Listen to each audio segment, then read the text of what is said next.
Hello மக்களே, அனைத்திந்திய அண்ணா திராவிட முன்னேற்ற கழகத்தை மீண்டும் ஓபிஎஸ் அவர்கள் கைப்பற்றுவாரா, அதிமுகவில் மீண்டும் இணைய போகிறார் என்ற செய்திகளும் கிடைக்கப்பெற்றுள்ளது.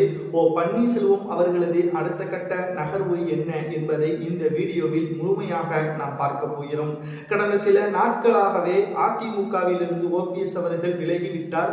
தமிழகத்தில் அதிமுக உரிமை மீட்பு குழு ஒன்றையும் நடத்தி வந்தார். என்டிஏ கூட்டணியிலும் இணைந்திருந்தார். சமீபத்தில் திமுகவில் இணைய போவதாகவும் முதல்வர் ஸ்டாலின் அவர்களை 2 முறை சந்தித்ததாகவும் பல்வேறு விமர்சனங்களும் முன்வைக்கப்பட்டு வருகிறது.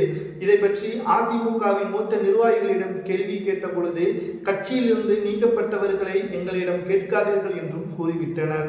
ஆனால் திடீரென்று தமிழக பாஜக தலைவர் நயினார் நாகேந்திரன் அவர்கள் மீண்டும் அதிமுகவில் பன்னீர்செல்வம் அவர்களை இணைக்கலாமா என்று எடப்பாடியிடம் கேட்டு வருகிறார். இதற்கு மிக முக்கியமான